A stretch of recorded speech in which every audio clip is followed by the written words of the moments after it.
প্রকাশে আপোষহীন। স্বাধীন ৭১। কালীগঞ্জ উপজেলার পৌর বিএনপির বিক্ষোভ মিছিল ও অবস্থান কর্মসূচি পালন করা হয়েছে। আমাদের গাজীপুর জেলা প্রতিনিধি ইমন চৌধুরী এর পাঠানো ভিডিও চিত্রে দেখুন বিস্তারিত।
বুধবার ১৪ আগস্ট ফ্যাসিস্ট হাসিনা কর্তৃক ছাত্র জনতার উপর গুলি চালিয়ে গণহত্যা এবং গণহত্যাকারী খুনি হাসিনা সহ তার দোসরদের বিচারের দাবিতে গাজীপুর কালীগঞ্জ উপজেলা ও পৌর বিএনপির বিক্ষোভ মিছিল অবস্থান কর্মসূচি পালন করা হয়েছে।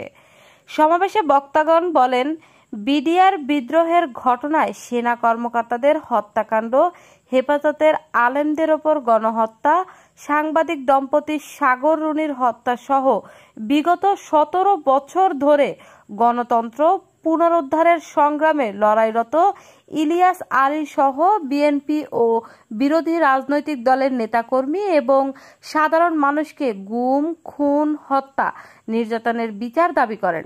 এছাড়া ছাত্র আন্দোলনের সময় ছাত্র জনতার উপর গুলিবর্ষণ করে শত শত প্রাণহানির ঘটনা ঘটেছে।